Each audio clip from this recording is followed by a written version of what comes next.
Head to athosperform.com and use code NCP20 for 20% off your order today.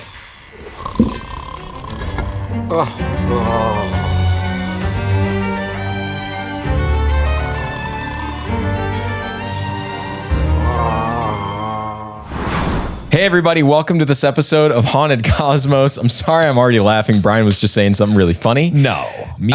Who would have thunk, you know? Look, guys, I need you to hit that like button, hit that subscribe button, hit that notification bell, the way that Ben hits his driver at the beginning of every golf hole, which is poorly, but he does make contact. I want you guys to know, this is a PSA actually. Yeah, it's true. Very important announcement. Yep.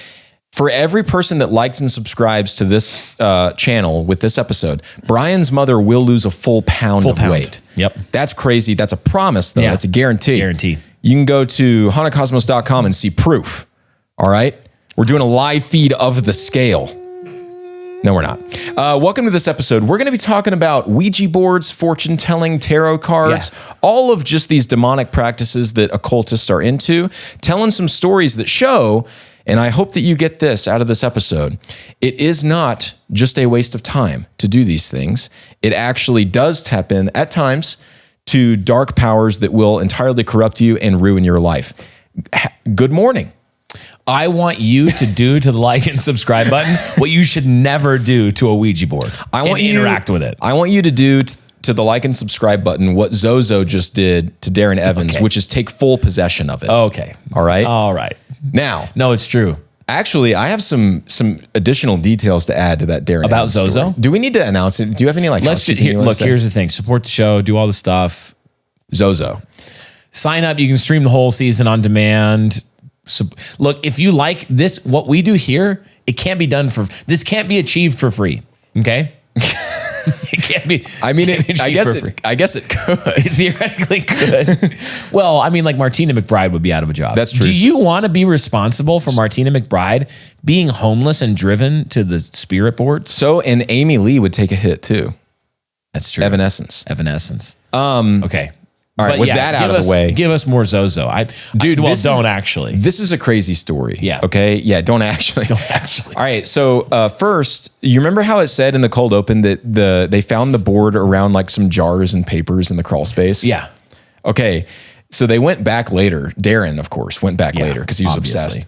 And he like dug the jars out and they were filled with like animals that had been stored in formaldehyde. Okay. And then the papers were covered in like pentagrams and stuff. Okay. Isn't that so messed up? Like, so there's earlier lore to this. Oh, yeah. He's like just one in a chain of victims. But no one knows what came before it. Dang. Everyone knows that ZOZO, though, has been busy for a while. The other thing, and this actually feeds into that. Yeah. The other thing that I found out is that when Devin went public with his story, when he wrote this book and it was being spread online, he was getting emails from people daily, like dozens of emails a day about people that had also encountered ZOZO. Like by the same name. Yes. They were like, this demon revealed itself to me on a Ouija board. Its name was ZOZO, and it like totally ruined my life. Oh my word. Isn't that crazy? And this was pre-internet. A lot of the experiences. Yeah, a lot of the were through the 80s and 90s. Yeah. Now the internet was a big deal once he actually published the interactions. everything. But yeah, his first experiences was pre-internet. And so there's all these theories going around about who ZOZO could be. And one theory was the Canaanites had like a wind god that was named like Pazuzu or Pazazu or something like that. Pazuki. That's a dessert. Never mind. Keep going. Ozempic. And so anyway, be careful out there. Yeah, a lot of people Ben's mom really needs to be careful. A lot of people were thinking that ZOZO could be kind of like a reforming, I guess, or just a new manifestation of this very ancient primordial god, Pazazu. Because we have this. He had a lot of pizzazz. Well, that's for sure. Like in a bad way. Like in a bad way. Bad pizzazz. Bad zazz. He had that bad riz. What is like the... What's bad riz? Amy like Lee, dark riz. Amy Lee, what is like bad riz called? You're the youngest person in this like room. Anti-riz. He's still riz. It's just like in a bad way. He's got that L Riz. L Riz. He doesn't have that S tier Riz. He's got that Lath Riz. He's got that laugh spell I named thee. For ill news is an ill guest. Late is the hour. Okay. This is why you log in. This is why you watch this show. It's because you know you're going to get two things. The cold opens walk so that the banter can run. You know, I think right here, handshake right there. Okay. Yep. Okay. Here's what I was going to say in all seriousness. So we have this. What do we know about unclean spirits, about fallen angelic beings? There's several categories of them. One category of them would be those that were put in gloomy chains of darkness. Yeah. That were put into the pit by the Lord God before their time, before the final judgment. Yeah. This has already happened in history. So that they can wait for the final judgment. They're chained, awaiting the final judgment. You see this in Jude and 2 Peter. Yeah. So we also have unclean spirits, demonic beings that are roaming the earth like waterless places, looking for basically open doors where they can come in and they can assault the image of God and attempt to overthrow the providence and plans of God. Yeah. Right. So it shouldn't surprise us because these are spiritual beings. They are immortal. They're not eternal. They didn't always exist. Right. They're created. But like us, but they're immortal. Yeah. So they'll continue into eternity future. And one thing that we shouldn't be surprised then is that we see similar motifs, maybe even the same beings show up several times in history or under different guises. Yeah. So it's actually not, the idea isn't crazy to me that people right now could pick up tarot cards or Ouija boards or whatever. And it's not that these objects themselves are magical. It's that people are dumb. Yes. And that they're like his homemade spirit board works just as good as the, one he found under the house. Right. And they're opening the door and inviting the unclean spirit to make its abode in them and with them and to torment them. Before he started using Mount Athos performance products, Brian's BO was very, very bad.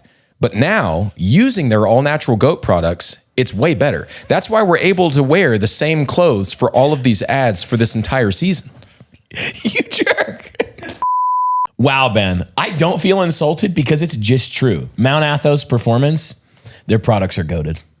Yeah, once again, you have that theme of invitation. We saw this a lot with the Mothman story where it seemed like the Mothman could not, it was like one woman's house or something. He couldn't go in unless he was let in.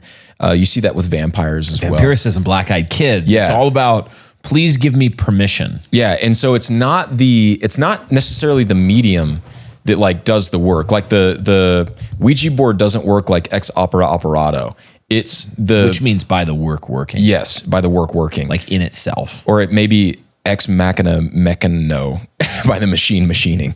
But it would be the conviction of the person who's using it and the desire that they have to commune with these evil spirits. Yeah. And it you know what I was thinking is it's almost kind of like the egregore thing. Mm-hmm. If you remember back from season 1, actually, we did an episode on egregores and the Watchers. And an egregore was this, it was this Greek idea, and then it was a Judaic idea as well, that if enough people believed in an entity existing, then the entity would exist. Yeah. You see this with golems and tulpas as well in Eastern religions. Many versions of this idea. Many versions of this idea. Now, I don't think that that's, like, you can't create some evil thing because evil isn't actually a substance. It's a corruption of something. But it would make sense if you take that, kind of that line of thinking, and you get a widespread use of an otherwise just inanimate tool for the sole purpose of summoning that which is wicked, then it would make sense that the evil spirits are like, well, I'll use that. Like they're inviting it.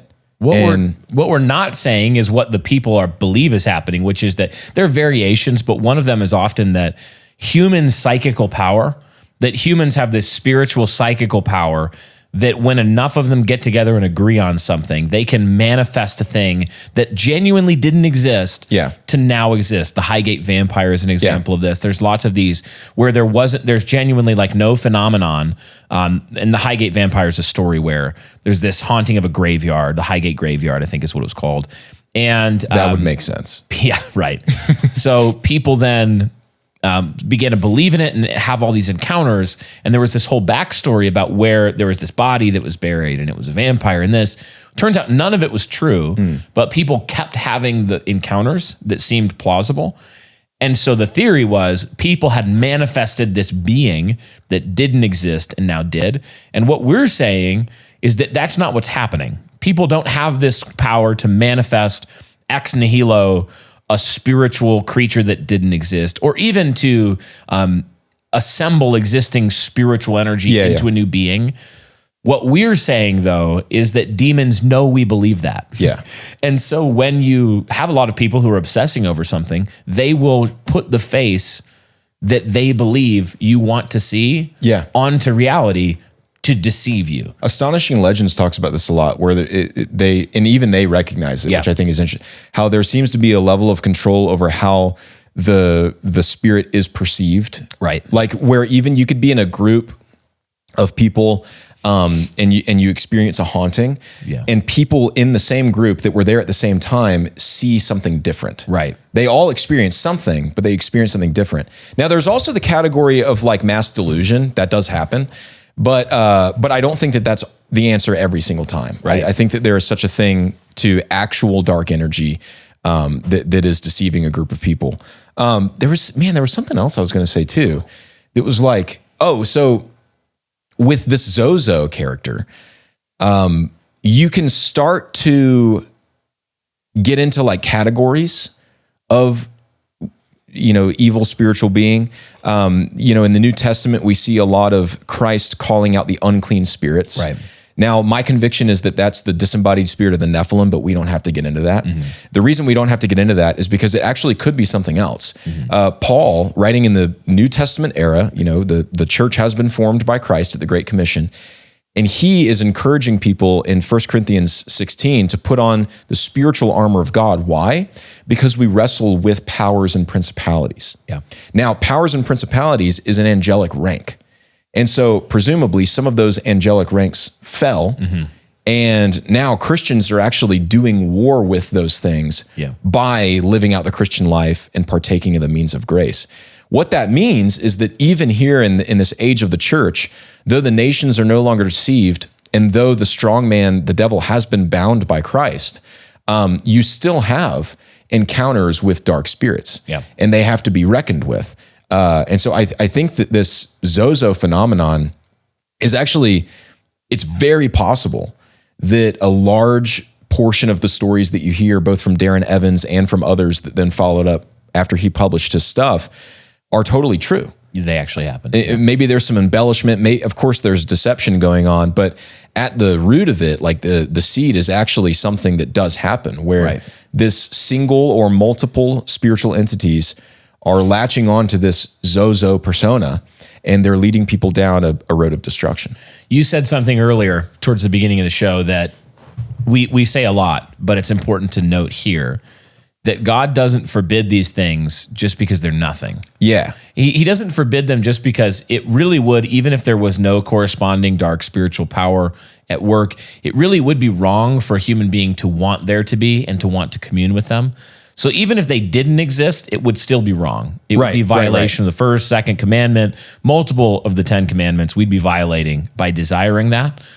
But the point is that there's one element of the wrong there, but there's another, and it's that these things are real. Yeah. There really are unclean spirits that really do hate you and hate God. And they will destroy you. And they will destroy you. And here's the thing. They will lure you in with all sorts of bait. Yeah. Mystery, interest, to get you to make that first step of invitation, where you don't know that when you say yes to that first step of invitation, you're saying yes. Darren was saying yes to the hell that followed for another couple decades. Yeah. Sin is like that. It says, hey, just take this one step. Just, send that one text message to that woman who's not your wife. Take that first step. And you don't realize that when you say yes to that first step of sin, you're saying yes to everything that follows. Right. Demons are like that too. And they've been honing their craft for millennia. And it gets harder and harder to say no. Like they've got you. We talk about how there's sort of like an unofficial social credit system that just always exists with groups of people, where if you're in a church and a brother is caught in a sin, you should go and confront that sin. It's much easier to do that though when you've built up a level of credit, which is to just say like trust and respect that's mutually agreed upon, to where you can go to that brother and say, hey, I noticed that you're doing this. I'd encourage you to repent and ask forgiveness. If that person hearing that knows that you know them, then they're going to be much more willing to listen, right? In the same way, it's sort of like the inverse negative version of that. When you start saying yes to small temptations to sin, and they seem very small, take the second look at that woman that's not your wife, the text or whatever. Lie this one time. Take that extra money off the top because you need it this month. You'll never do it again, Yeah. You say yes to those things, you're actually building up a sort of like deposit or almost a bank account of weakness to say no in the future. And so not only do you give a consent to the sins that come from that, but it's getting way harder for you to build up the strength to resist the temptation to say yes when you actually are faced with that future sin. Yeah. And this is the same way. I mean, you see the pipeline from, you see it everywhere, but the pipeline from like, yeah, I'm interested in the super or the paranormal. I'm going to go on this like little walk through the tombstones at night. And yeah, if I saw a ghost, like that'd be kind of cool. The pipeline from that to being obsessed with paranormal encounters and using Ouija boards is a well-trod path that can't really be denied. No. And so these things are things that we have to be very careful about. Yep. And as Christians, we should be calling out the darkness that is very much present in the Ouija board and tarot card stuff. So before we go into the next story, just because we didn't actually explain this, most people probably understand this, but a Ouija board. What is a Ouija board? A spirit board is a board that's designed to communicate with spirits, obviously. Spirit board. And it's right there in the name. And it has different methods, but typically with a Ouija board, what you find is that there's either like a yes and a no slot, numbers, and then letters. And the planchette is like a pointer that has like a little point, or it has a circle that's open in the middle. And the idea is that one person by himself or herself or a group of people put their hands on it, and the spirit will control it and answer questions and move it to spell out the answer or the number or the yes, no, whatever it is. And of course, skeptics will say, well, you're just all controlling it, and maybe there's a subconscious phenomena where you don't even realize you're controlling it and you're answering the question that you yourself asked. And I think there's plenty of that when people encounter these sorts of things. But there really is also dark spirits. Yeah, and I mean, absolutely use these things. I think that the cold open story speaks for itself in that regard.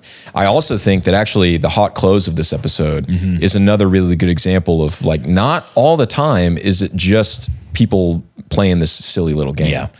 So another type of spiritualist, necromantic kind of object, cursed object, where people try to communicate with the spirits and fortune tell, are tarot cards. Yeah. And so, Ben, why don't you take us into the next story about tarot?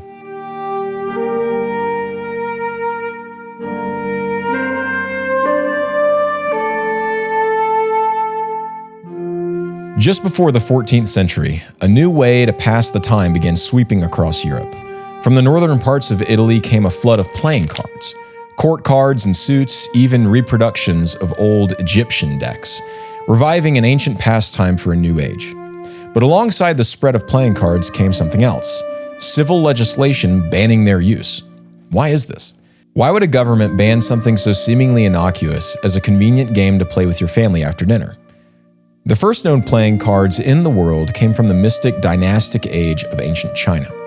As early as the 800s, children of noble families in the Tang dynasty played simple card games for amusement. Within 100 years, the nobility at large was gripped by card-based games that increasingly involved drinking. The game was simple. Each player drew from a shuffled deck and followed whatever instruction was printed on the card. At first, these instructions were harmless: sing a song, dance a silly dance. But before long, people reached the conclusion that drinking was the most fun, and so the drinking props became the most popular in the deck.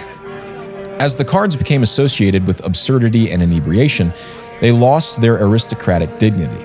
The upper classes abandoned them, and the common folk picked them up. Predictably, with the nobility adopting a rules for thee but not for me posture, civil governments cracked down. Public drunkenness had become a problem. Gambling followed close behind. People bet their goods and lost them, all on the cards. Poverty among the lower classes increased, and the cards took the blame. Eventually, the same pattern played out in Europe. The card games grew more popular, the public indecencies became more frequent, playing cards, for a time therefore, became a kind of cultural taboo. But as with all taboos, the ban only made them more attractive, especially to those already lingering on society's fringe. Mediums and fortune tellers began using cards as a tool for divination.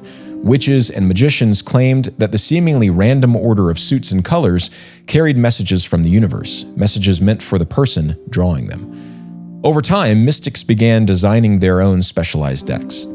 The artwork on these magical cards was different, symbolic, richly layered, laced with meaning. It allowed them to give more exact readings based on which cards appeared and in which order. No one knows exactly when the first true tarot deck was created, though early versions date back to the 1400s. Tarot didn't become widespread, however, until the 1700s. The advent of the printing press only hastened its spread. The lore masters who created the early tarot decks claimed to trace their esoteric roots to ancient Egypt and Kabbalistic Judaism. This may be true in part, though it's unlikely that cards existed in those traditions in the form we now know them. As tarot reading became more popular, it also became more serious. People began to see themselves in the cards, the fool, the priest, the emperor. They genuinely believed the cards were messages from powers beyond the visible world, messages telling them who they were, what they were meant to do, and what fate awaited them. The death card held a unique authority. It always has. Man, after all, is afraid of the dark, as we've said.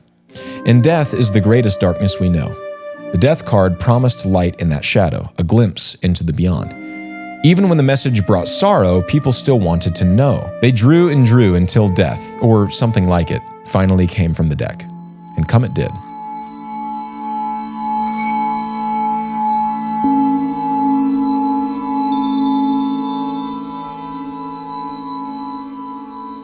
In 2016, a middle-aged man walked into a fortune teller shop somewhere in Ireland. His name was Star Randall Hansen. The clairvoyant, Jane Braden, welcomed him warmly and invited him to sit across from her at a small round table. Star obliged, though Jane could immediately tell he wasn't at ease. He shook slightly, as if cold, and his eyes darted around the room every few seconds. Jane didn't comment. Perhaps it was his first reading. She kept her voice calm and soothing as the curtains were drawn and the room dimmed. The table was covered in a blue linen cloth.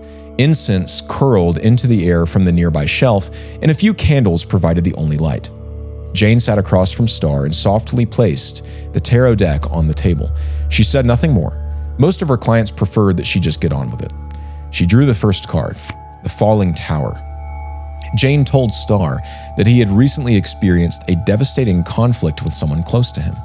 He bit his nails and rocked slightly in his chair. He glanced at the card, then at her, and nodded. She drew 3 more cards. The last of them was the Emperor.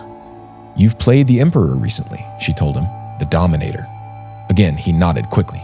Even in the dim light, Jane could see beads of sweat forming on his brow. Then she drew 6 more cards. The penultimate card was Death. The final card? The Devil. "Something terrible happened," she said.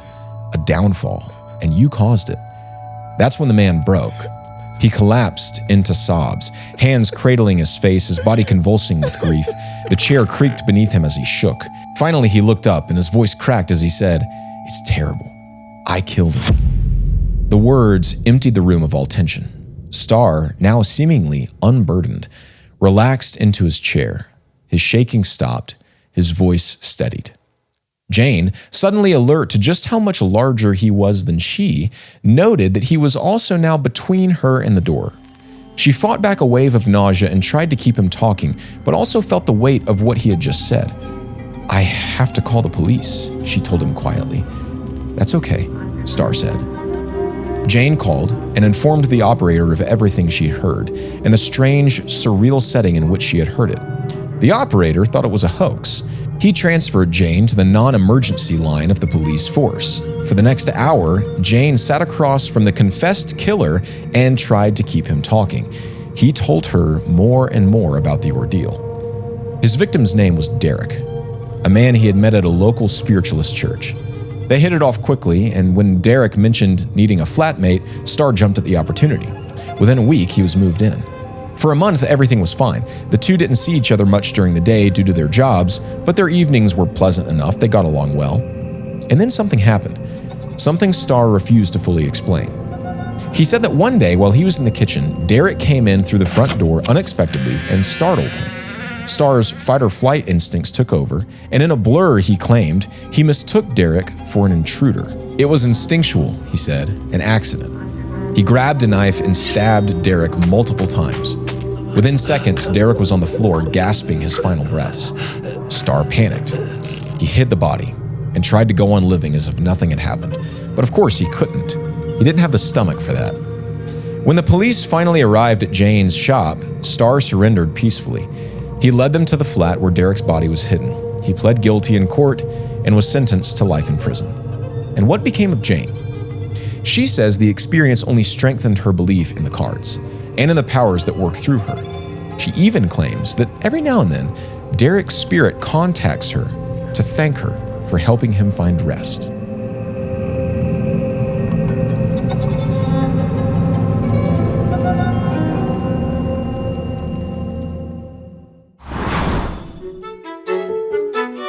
Ben, I wanted to talk to you about something. I'm concerned about you. What are you concerned about? Every time I see you, you have more and more Indigo Sundries products. I feel like you're overdoing it. Dude, give me one example. Dude, this is exactly what I'm talking about. Do you see, where did you even get this from? What's the problem with having some soap on hand? Ben, we're at work right now.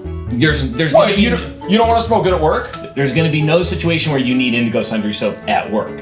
Have you ever gotten sweaty in this basement? Dude, yes, every time we're filming, I look at you and I go, he's so handsome. Well then, you're gonna need some soap so that you don't smell as bad. Do you see what's happening to you? How are you even, are there do you have fairies that give you this? Dude, what are you talking about? Have you partnered right with the Fae? No! I'm a stone cold Christian who likes soap. Dude, wait, is that calendula? Oh, not so mad about it now, are you? They make liquid soap now? You didn't know that? Dude, I didn't know that. Well, They're obviously I'm not they're a sponsor of the show. You should know that. I have duties and responsibilities. Not all of us can just be Indigo Sundry Maxing all the time. Okay, well, since you didn't know that, I'm assuming you also didn't know that if you use their subscription plan, you'll get 10% off of your order. 10% off? 10% Of off. their already great prices? I'm telling you. Are you kidding me?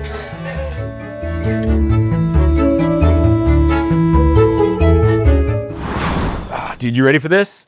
Dude, I am snallygassed up and ready to roll. I'm caffeinated. I got my chili. Hello, young foolish Ben. And greetings, former Brian, besotted with the ignorance of youth. But future selves, what are you doing here? We have come bringing good tidings for your generous supporters. Tell them to use this code, Ouija. Okay, we'll have him use the code, but I just have one question. Future me, do I ever gain the weight back? Yes, indeed, you are thrice beset with heavy weight, which you lose again through starvation. Wait, one more. Do we ever make it on the Joe Rogan podcast? I cannot reveal your future, for that would be to disrupt your path. But yes. Okay, that was weird, but I guess use this code to get your discount to become a patron today. That's a great point. Whoa. Does Bitcoin ever go to a... So I think the moral of this story is that your Baptist grandpa was right when he said no playing cards, no dancing, no liquor. Yeah, 100%. Sorry, I was just yawning. Dude, am I boring you right now? Yeah, a little, because that joke is so played out. Okay, your fine. Baptist grandpa was You- right. you know what? He Hey. actually was, though. Here's the thing. It's played out because it's true. Now, I enjoy a game of playing cards as much as the next guy. Yeah, just not summoning demons with him. Here's my question for you. Sometimes I play Go Fish. Am I going to hell, yes or no? I need more information. When I play Go Fish, sometimes I admittedly get a little bit impatient When someone says, "Do you have any sevens?" and you have a 7, do you give it to them? Yeah. Okay. Then I play straight honestly. to heaven. I play straight to heaven. Like I literally just committed a heresy. Yeah. Well, no. Hang on. It was a joke. No, I was saying that because you've been regenerated by Christ, by grace and through faith, you would act honestly. You're assuming. So technically, you're assuming that I'm a You're heretic. assuming the regenerate status. Yeah. So let's talk about tarot cards here, because what I'm hearing is that tarot card readers basically solve murders. Yeah. Tarot card, more like barrow card, because they're solving murders so that the person gets buried in like a barrow. Like a barrow white? Like a barrow white. That was a little forced. Nah. No, that was pretty Everyone forced. could follow. I think it's just another one of the examples of like the object being. It's the same thing as It's not the medium, it's the message. You know what I mean? it is just mediums with more steps, with extra steps. Now, the interesting thing is, like, this story is funny to me because how often is a fortune teller going to maybe like doctor up the deck to make it so that interesting cards are drawn? And you can say the vague things like, you've experienced some conflict recently. Some major conflict. Who hasn't? You've been too dominating recently. Like, what man hasn't done something like that in the last week? I was short with my kids. And then it's like the death card. And then you're like, oh, that reminds me, I did kill somebody. I have a story about this. It's a tarot story. I might have to enter into emergency story. Tarot? Yeah. More like, Okay, here we go. Harrow. More like let my people go, Pharaoh. dang, That's where you were going to go. The whole time I was waiting, I was like, the obvious rhyme with tarot is Pharaoh. No, that was so much better. Here's the story I heard. There was a woman who, she was a doctor, and I heard her telling this story on a different podcast. So it was firsthand account, not a creepypasta or something. She was doctor. She loved Halloween. And single lady, so I mean that tracks. Like everything I just said, like obsessed with Halloween. You know what I'm saying? So little has a black cat or little two. bit of effect. Might have been a witch or 3. No, so she loves Halloween, but it wasn't like she wasn't in a coven. She didn't like want to practice witchcraft or something. She just thought it was fun. Okay, good. I'm glad that, because I also like Halloween. I'm glad that you don't immediately assume that means that I'm she's a literally real a witch. necromancer. She put on a party for all the doctors and nurses and staff that worked in her office every year at her house. Did they just wear their work uniform to the? That'd be the laziest. I'll stop. I'm sorry. I've dressed up I'm as being a doctor. obnoxious. Wow, way to go. So she's kind of out, got some property out the rural edge of the city they live in. And everyone comes over, and she would like do the whole thing, like decorate, huge amount of props and stuff, games. But one thing she would do every year is that she would do tarot readings as like aren't we fun? It's Halloween. We're just doing tarot Yeah. readings. And she had like studied all of the fraudster sort of cold reading methods. Cold reading is where you use cues from the person that they don't even know they're giving. Yeah. When you're getting closer to something that's true or not. Yeah. To oversimplify it, like if you say, I'm seeing a figure, and they're like, someone who recently died in your family, and they, that people who are really good at this can absolutely freak you out. It's like the mentalist guys. Exactly. Yeah. It's mentalism. It is crazy. And it's wild how good they can get at this. So she was kind of amateur cold reader, tarot reader. And she would do it for fun and just try to give people fun readings, whatever. So she's, the party's like been going on for a long time. She's been doing these readings. She's not going to do very many more, but she knew that her friend really wanted her to do it, this one other doctor. Yeah. And so she was like, okay, I gotta make sure I fit her in. And she had known, though, this background piece of information that her friend did not know that she knew. So she was planning ahead, like, I'm going to use this. Her friend had talked to another hospital and was thinking about taking a job there. And she really liked this lady, and she was a great worker, so she didn't want her to move. So she was going to, like, try to doctor it to say... So, like, if you do that, it would be a big like, mistake. change would be a bad idea now. Yeah. Ooh. Right. So she sits her down. You're Monster like down in the Mash is basement. playing in the It's background. Monster Mash probably plays. It's spooky. Like she's got all the little battery candles and stuff. And she starts doing the reading, and she pulls out the card, and it's like, all the bad cards. Yeah. It's just the worst reading she's ever given in terms of every card is like, you are about to die. Your life is about to go catastrophically wrong. Really bad change is about to happen. Like that's what all the cards supposedly meant. And she kept trying to like turn it to the thing she'd been trying to, like, oh, death, but like that could mean the death of one job and the beginning of another. And like, was doing the thing. Well, like halfway through, the power goes out. It's just like all of a sudden everything's quiet and dark, dude, except for a few candles. And it's overall just absolutely freaky. And people are like, she's getting a little bit like scared. Yeah. Okay. So whatever, she ends the reading and her friend is like, all right, whatever. That was a little weird. Leaves, whatever, party's over, power comes back on. She's like, look, the power went out not infrequently. I was rural, blah, blah, blah, blah, blah. So about a week later in the office, she hears, oh, did you hear what happened to Nancy? I don't know her real name, whatever. Like, no, what? Her husband, who was at the party too, like went out for a jog and collapsed and died. Like 40-year-old ran marathons, like very healthy guy, like collapsed and died, didn't find him for hours. So there was no way to resuscitate him. Like he's just dead. And the woman is obviously devastated. Yeah. So she, goes through their funeral, everything. And a couple weeks later, she comes back to the office and the woman is like, hey, can you tell me about that tarot reading? Like, were you really trying to like soften the blow? Like did all that bad stuff really come up? Like, did you stack the deck or did you try to make it sound like it wasn't? Because it seems like, as I think about it, everything that you did said my husband was going to die. Yeah. Or death was going to visit my family. And then she was like, I didn't fake it. I'm so sorry. It was just a game, whatever. And the whole thing was like yet another, she's messing with something that she didn't believe. She didn't believe in Tash. But she called on Tash. Dude, and Tash will answer. And Tash killed her friend's husband. To Tash you will go. Maybe. I don't know. But it was a crazy story to me because it was another example, just like how easy it is for people to get mixed up in this stuff. And they think they're just sort of fooling around. Yeah. But they really are saying like, oh, spirits, speak to me. And they really are asking for it. Yeah. Like, and then they get it. You can be unconvinced in the sinfulness of a thing. Yeah. But if you still commit the sin, it's still a sin.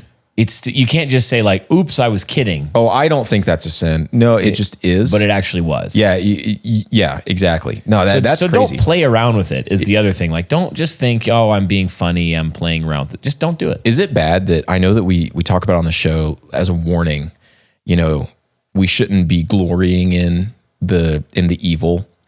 Is it bad that when you said that the power went out, I got stoked? I was like, let's go, dude. This is about to get crazy.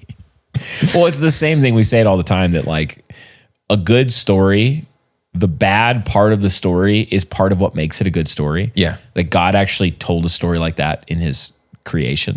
Aquinas actually talks about this in his Summa, which I was reading a section of it this morning about providence. Mm-hmm. And one of the objections, the question was, are all things under God's providence? Yeah. And one of the objections was no, because some things are clearly defective, which is to say like there's evil in the world. Yeah. And since God is all good, you can't have defect under a good providence. And Thomas had this, he basically answered the argument by saying, if we lose the bad, we also lose a massive amount of the good. Mm-hmm. And the point was that, like, the story, the story that God's telling is actually, it's not uncaring for the individual. Mm-hmm. God actually cares for all of his creatures. But it is also broader in scope than the individual. And so if we start to think too much about how, everyone sees themselves as the main character in their life, and that's because they are actually, if you are living your life and someone else is like the main character, that's kind of weird. But if you take that too far, then you start to lose sight of how like grand of a picture God's actually painting with providence. So hey, don't use tarot cards. Don't use tarot cards. But don't be fortune telling. Yeah, don't be fortune telling. And speaking of fortune telling, let's get into some more fortune telling. Yeah. Because it turns out you don't need a Ouija board or tarot cards in order No, you don't. try to practice these things.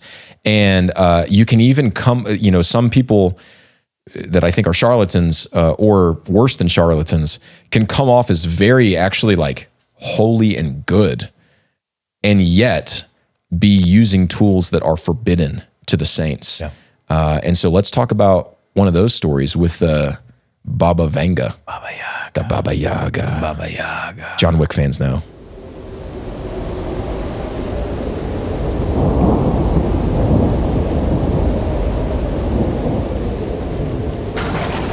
It was 1923 in the Ottoman town of Novo Selo. A terrible storm system was blowing through the southeastern Balkans, unleashing sheets of rain, hail, and massive winds upon the ancient village. A 12-year-old girl named Vangelia Dimitrova was racing home to escape the downpour. The storm was so violent that she could hardly see an arm's length in front of her. She just kept one hand gripped tightly around the wrist of her cousin, who ran ahead, dragging her forward. The children were confused. Just moments before, it had been a calm day. The sky was overcast, yes, but there was nothing to suggest what was coming. Then, without warning, the clouds blackened. Thunder cracked above them, followed by lightning strikes so close their booming crashes left the girl deafened for seconds at a time.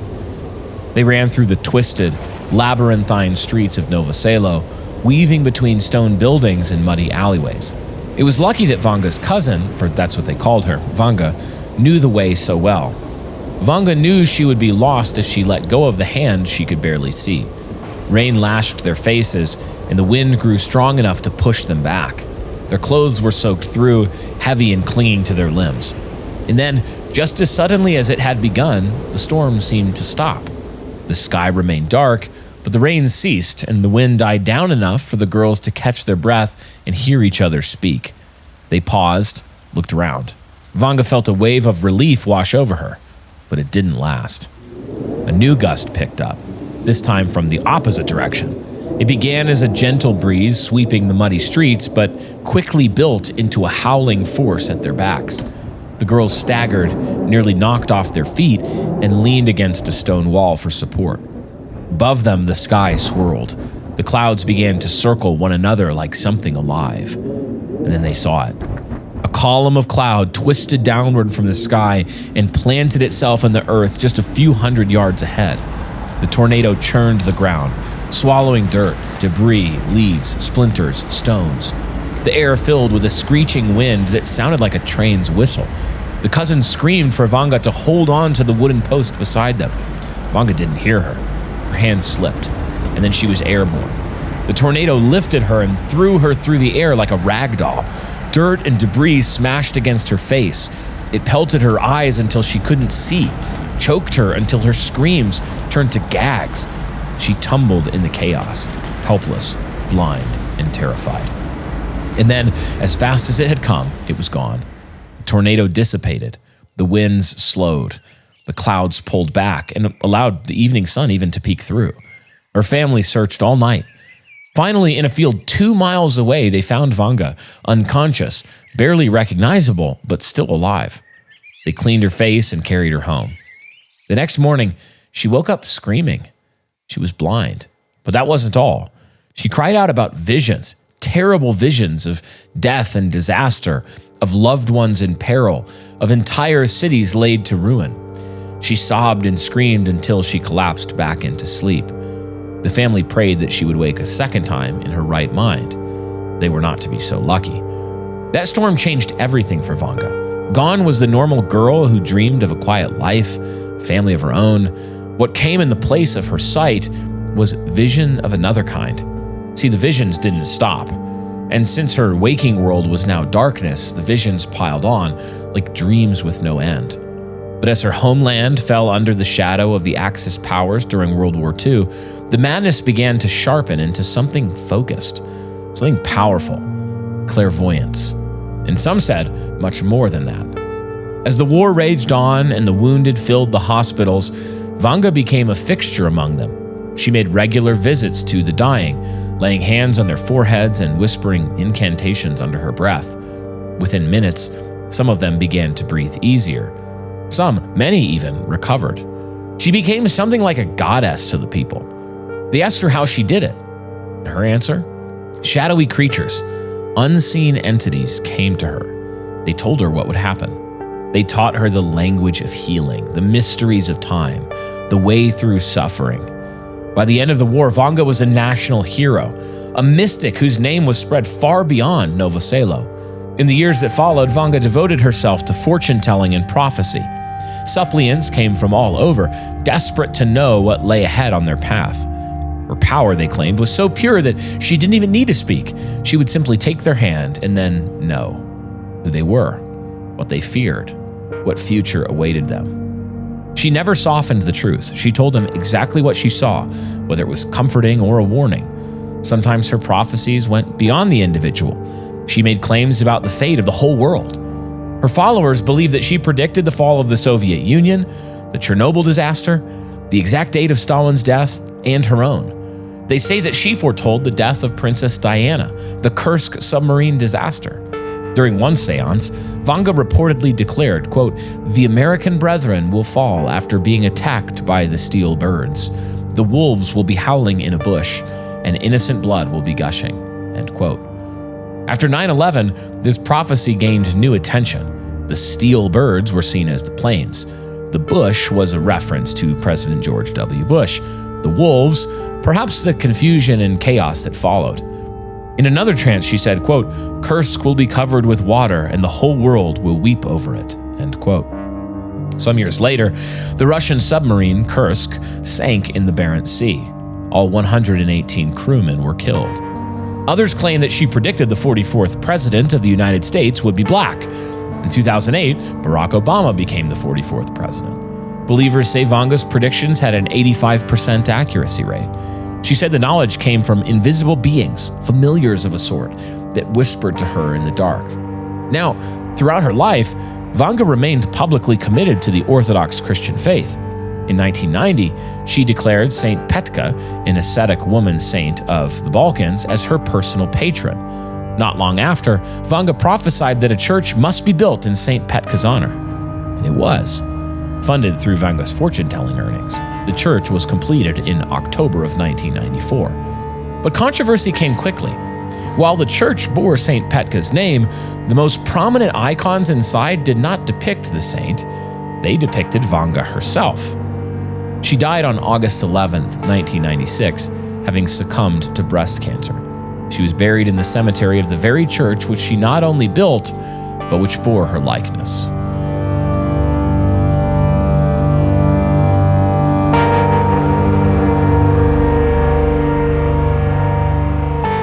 Brian, that was a fascinating tale that you just wove like a spider in her web. And yes, you are a female spider in this metaphor. My question is, when did this woman become a man named Keanu Reeves starring in Baba Yaga. Baba Yaga. Baba Yaga? No, so I thought this was a really interesting story. Yeah, this is wild because it weaves the Christianity and the fortune-telling. Because she so the church, the Orthodox Church at large, thought it was very controversial that she had icons of herself. But the thing is, they didn't hear. This is what makes icons so funny. They didn't think it was controversial just because she made icons of herself. The thing that was controversial about it was that she had made icons of herself before she was dead. Okay. They were like, if people had just waited until after she died, it would have been cool. We have no problems. It would have been cash money. That's cool. That's fine. Yeah. Look, that's totally fine. Not very cash money. It's not very cash money if you can't just be making icons of yourself while you're still alive. But the thing about this is, so I have a question for you. Yeah. Because she talks about how these unseen beings or these beings or whatever, they come to her and they tell her things. Yeah. So this is a great segue into, 1 Corinthians 7, like gifts of the Spirit. And is that 1 Corinthians 7? 1 Corinthians 11, 12, 11. 13. Yeah, I was and totally 14. Totally wrong. I'm sorry, 12, 13, and 14. Yeah, and 11. So, what do Christians believe about the gift of prophecy? Wow. Okay. Big question. Big question. Yeah. No. So there are multiple perspectives. And the way that I think about the Christian view of the gift of prophecy, as well as just the sign gifts in general, healing, tongues, prophecy, these sorts of things, is that there's a continuum of views. Flying. That's not one of them. Ben just wishes that he could earnestly desire to fly. Can you imagine How cool if would the it be? apostles were just zooming around? Dude, I'm just Jerusalem? standing up like this. Sit down. I just have wings. Sit down. All right. Okay, there's a continuum. On the one edge, you have the very hard cessationist position, Yeah. which is like John MacArthur, G3.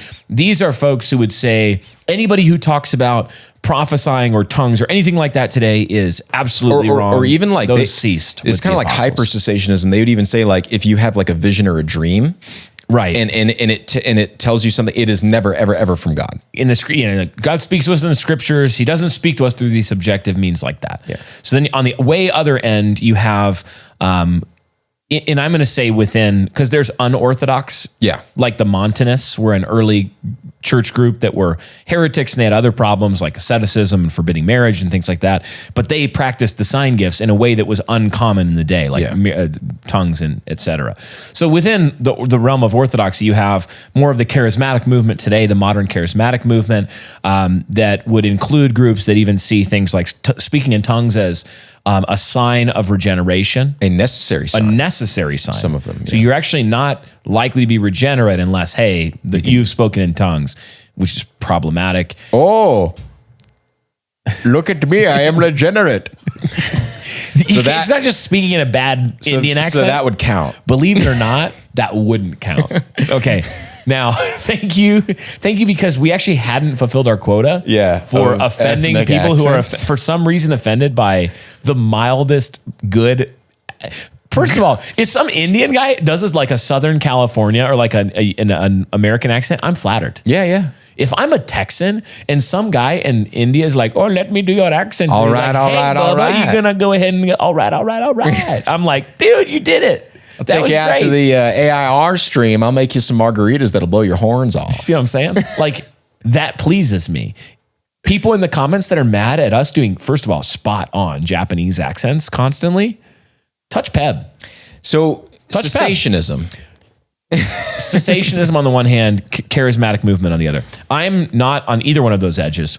I would land somewhere on towards the cessationist position generally, but more representative, I think, of how the reformers and how the Protestant tradition has classically spoken about these things, which is that there genuinely were periods, 3 of them in the scriptures, in the history of the church in scripture, where you had intense periods of miracles that was even in scripture not normal. Yeah.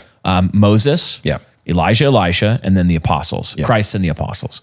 And during these 3 periods, you had intense miraculous signs being done. Now, there are other miracles in other periods of time, but they're not so clustered in the not as same way. dense. Yeah. Right. And during the apostolic age, one of the things that seems to be happening is that God is confirming this paradigm change where the Judaic Aeon is coming to a close, the Old Covenant Judaic Aeon, and we're coming into this new era where the signs are giving way to the substance, the shadows are giving way to the substance.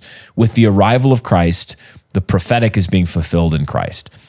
However, I don't think that means that God no longer can work miraculously in healing, that you couldn't have God give the gift of tongues to somebody, that you couldn't have God give prophecy, which I'm not talking about like a Old Testament prophet like Isaiah, who's going to rise again and write a new book of the Bible. Speaking to the corporate assembly saying, thus saith the Lord. Right. And it's this like binding divine law. Yeah. But you would absolutely, I believe the Spirit leads people subjectively. Yeah. And that he does this according to his will. Now we must test all of these things according to Scripture and make sure that we're not claiming that God told us to do something contrary to His Word. But I would absolutely be fine with somebody saying, the Spirit, I believe the Spirit is leading me to do X rather than Y. When both are lawful options and he's seeking wisdom, you should seek wisdom from the Lord. I believe that the Lord could give dreams to somebody, visions to somebody that would still be from the Lord, and that could be lawful. So I'm somewhere over there. This particular instance, just the problem is, it sounds exactly like what corporate wants you to show me the difference between this picture and that picture, and one is Baba Yaga or Baba Vanga. Baba Vanga. And the other one is like just literally witchcraft. Yeah. Where you're communing with familiar spirits to fortune tell.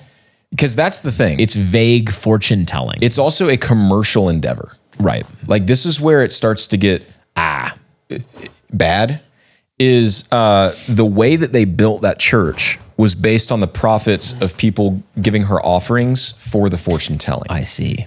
So that immediately should be a huge red flag. And yeah, I totally agree with you. And in fact, like I actually sometimes take issue with folks that are more on that like really far hyper cessationist perspective. My mom, her mother died when I think my mom was like 20 or 21 or something. And every couple years, my mom will reach out to me or we'll be talking on the phone. And she said this like for as long as I can remember, like, oh yeah, the Lord like gave me a dream of just like kind of, you know, what it was like to have dinner with my mom back when I was still a kid. And it was just so sweet, you know, I can't wait to see her again. And I'm like, the fruit of that is that she's really honoring her mom.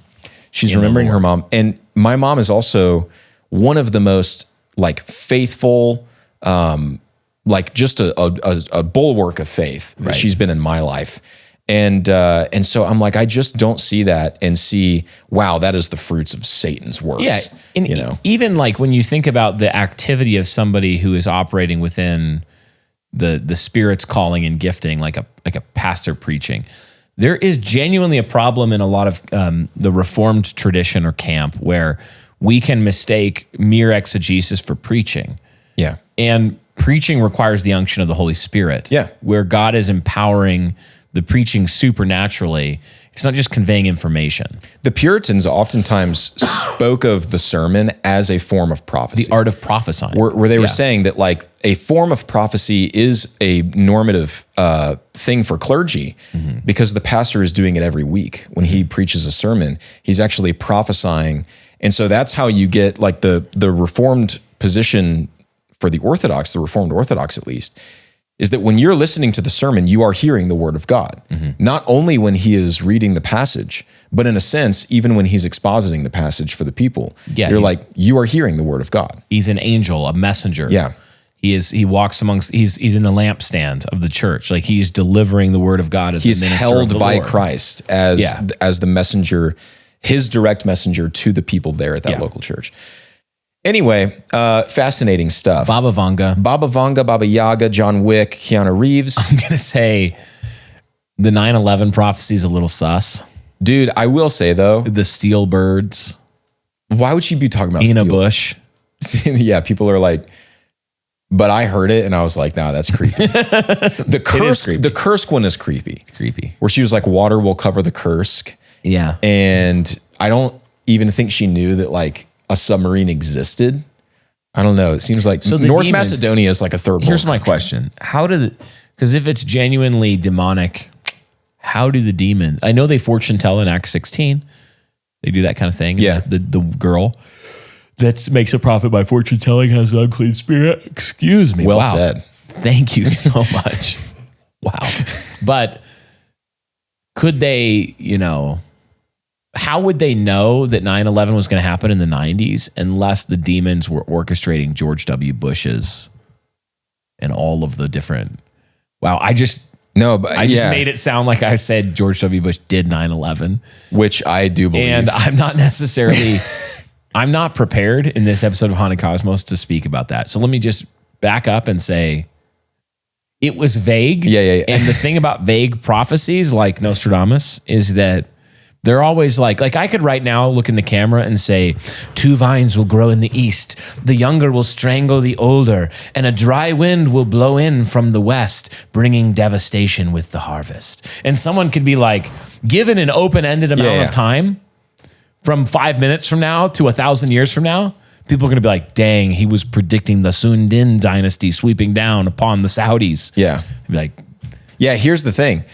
Made it up. Maybe this is all made up. Could be. The reason that I don't, am not willing to like totally buy into that is because of how many,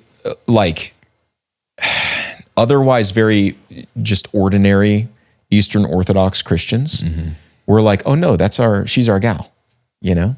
There's Baba. Now, here's another thing. I think that one of the tendencies of the Eastern Orthodox Church in terms of error is not discerning the spirits. I think that they tend to be not very good at that. And so maybe that objection really like doesn't hold any water at all.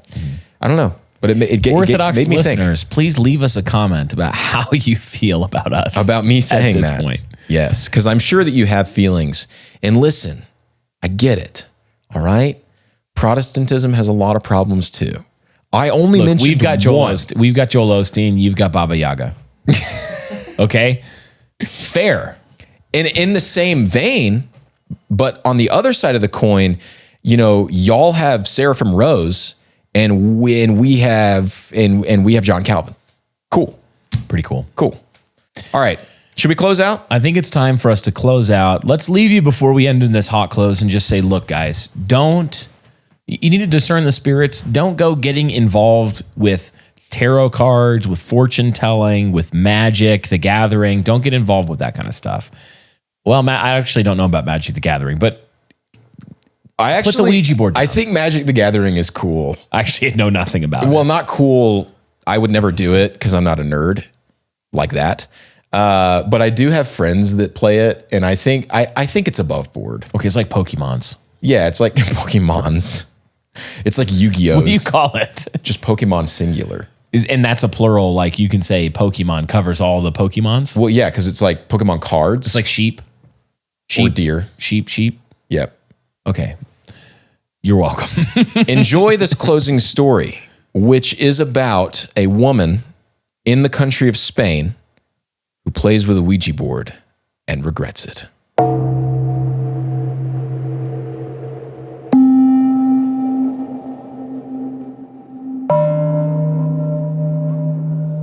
When she was 16 years old, Estefania Lazaro was seated at the dinner table with her family. Her father and mother were there, along with her two younger siblings, a brother and sister. The Spanish family lived in an apartment building on the outskirts of Madrid, in the neighborhood of Vallecas. Estefania was a good girl. Even at casual family dinners, she never forgot her manners. She listened intently as her parents caught up on the day. She answered their questions thoughtfully. She loved her family, and it showed, a rarity for a girl her age in an ever-changing, hyper-modern world. Unfortunately, that night's dinner would not be remembered for its peace. It would be remembered only with dread for the strangeness that followed it. The plates were empty, and the family lingered in conversation. Estefania's mother glanced at the time and interrupted herself, telling her younger son to go get ready for bed. Chairs scraped the floor as everyone stood to help clean up. But when Estefania rose to take her plate to the counter, her body suddenly crumbled. She collapsed to the floor as if boneless, her limbs seizing violently. Foamy spit bubbled from her mouth, pink with blood. Her eyes rolled back into her head. It happened so suddenly that neither parent understood what they were seeing until it was nearly over. The convulsion lasted only a few seconds. Before they could call an ambulance or even reach their daughter, Estefania was already struggling to her feet. She wiped her mouth, braced herself against the table, and looked at her parents through strands of now disheveled hair. She nodded, somehow, indicating that she was all right. She asked for water. They gave it to her. She sipped it slowly as they walked her to her bedroom. There she lay down and fell instantly into a deep sleep. She didn't emerge until the morning. Only after she had gone to bed did anyone mention how cold the kitchen had become. From that night on, everything changed. Over the next 8 months, Estefania descended into a terrifying state of physical, mental, and spiritual collapse. She was never the same after that seizure. At home, she became a raving madwoman. She mumbled to herself. She walked hunched over with a double-backed gait.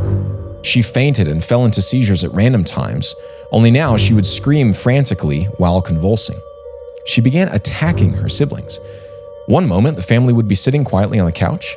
The next, Estefania would explode with fury, striking at whoever was closest to her, hurling curses as she rained down blows. Afterwards, she would return to herself and have no memory of what she had just done. The episodes became more frequent. Her parents, no longer able to safely send her to school, kept her home. She became a hermit in her room. Her mother often heard evil laughter behind the door, laughter that didn't sound like Estefania's. There were loud bangs, as though someone was hurling themselves against the walls. Manic singing would carry on until her voice gave out, scraping sounds like claws on asphalt. Mechanical whirring, screams, all of it came from behind the door of her room. Her mother was too afraid to look.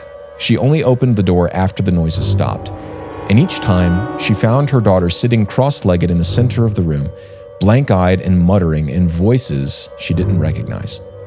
She would leave the room quickly whenever Estefania snapped her gaze upward to lock eyes with her, always filled with fury. When she emerged from her room, the few times that she did, she wasn't violent, but she was no less disturbing.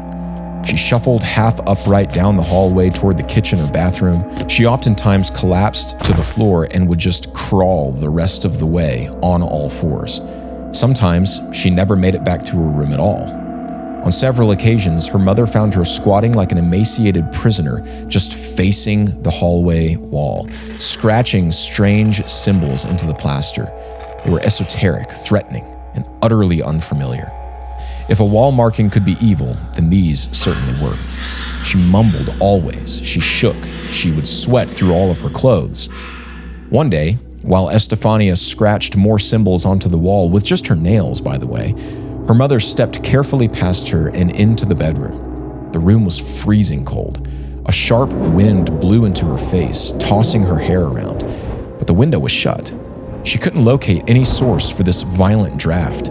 It seemed to change direction with her movements, always blowing straight towards her, no matter where she went in the room. And it was a filthy room. Human waste marked the walls and floor. Where there wasn't filth, there were strange books, piles of them, all about witchcraft, all about the occult. And her mother had never, ever seen them before. She had no idea where Estefania had gotten them. Realizing how far things had gone, the family took her to a doctor. But when they stepped into the office, everything changed. Gone was the hunched-over posture, the matted hair, the twitching. Estefania smiled. She spoke clearly and sweetly, and she had no recollection of her madness. The doctors examined her thoroughly and found her to be in perfect health, both mentally and physically.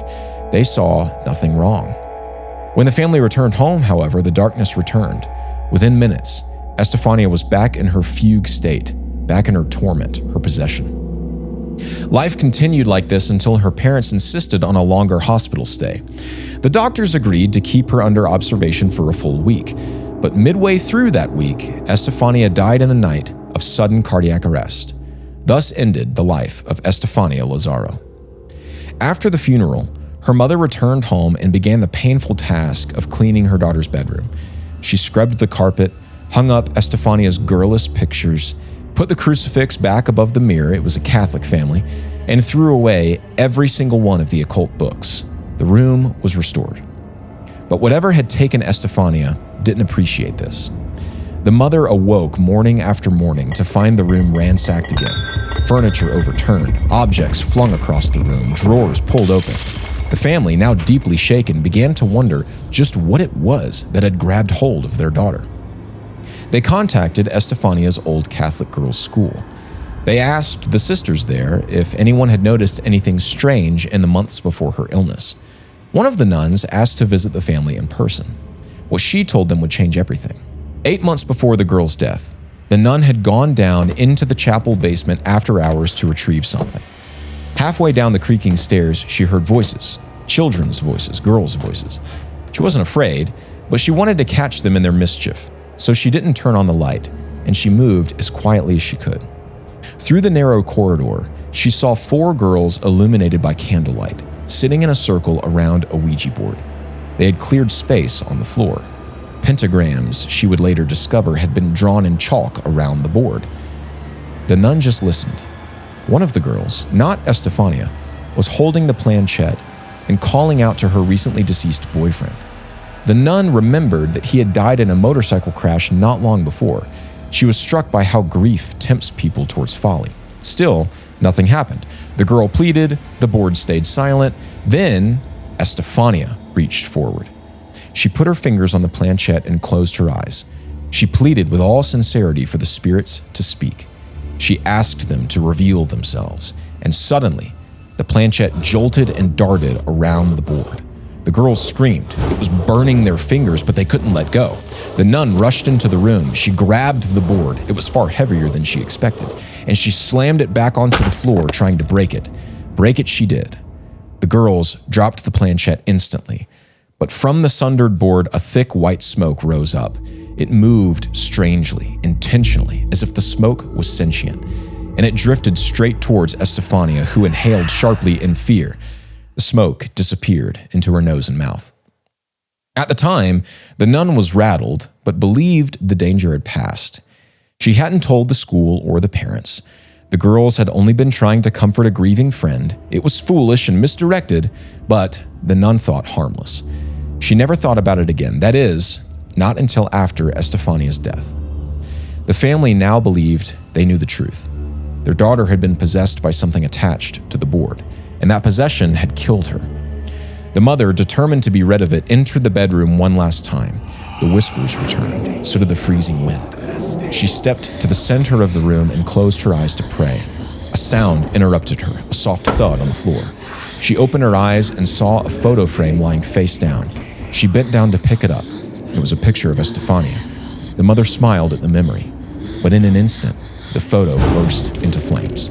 Scorching heat burned her hand. She screamed and dropped the photo and backed against the far wall, and then she looked up. There was the mirror, and above it was the crucifix that she had rehung the day of Estefania's funeral. It was now hanging upside down. The Lazaro family moved out of the apartment soon thereafter. They haven't suffered another known episode of demonic torment ever since.